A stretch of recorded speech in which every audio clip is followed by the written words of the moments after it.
Dokter wanita dari Arab bercerita bahwa ada seorang lelaki yang bernama Muhammad. Umurnya sekitar 30 tahun. Dia bersama seorang ibu yang dia peluk. Karena sang ibu berontak dan berusaha ingin kabur, sang ibu sampai melempar kerudungnya. Sang anak merapikannya kembali. Ibu itu menggigitnya, mencakarnya, bahkan meludahinya. Dan anaknya hanya tersenyum. Sang ibu bertingkah aneh dan mulai tertawa sendiri seperti orang gila. Berputar di meja dokter. Lalu sang dokter bertanya kepada Muhammad, "Siapa dia?" "Dia adalah ibuku." "Ada apa dengannya?" Anaknya menjawab, "Dia terlahir tanpa akal. Lalu bagaimana bisa dia melahirkanmu?" Anak ini berkata, "Kakakku menikahkannya dengan ayahku, dengan harapan punya keturunan. Tapi diceraikan oleh ayahku. Di tahun pertama pernikahannya, dalam keadaan hamil aku, dan semenjak umur 10 tahun, aku mulai mengabdi kepadanya. Aku yang memasak untuknya. Jika hendak tidur, aku ikat kakinya di kakiku, agar tidak kabur." Terus dokter berkata, "Kamu ingin periksa apa?"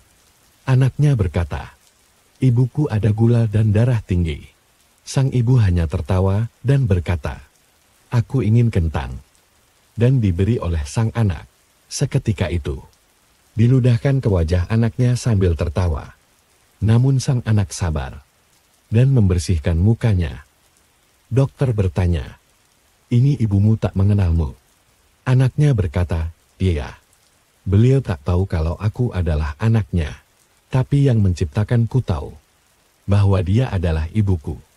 Berkata sang ibu, "Kamu bohong, kapan kamu ajak aku ke Mekah?" Sang anak berkata, "Nanti hari Kamis wahai ibu." Dokter bertanya lagi, "Kamu ajak dia umroh, padahal sudah tidak wajib lagi untuknya ibadah?" Anaknya berkata, "Setiap kali ibuku ingin ke Mekah, aku turuti. Aku tidak ingin harapan ibuku tak terkabul. Padahal aku sanggup melakukannya."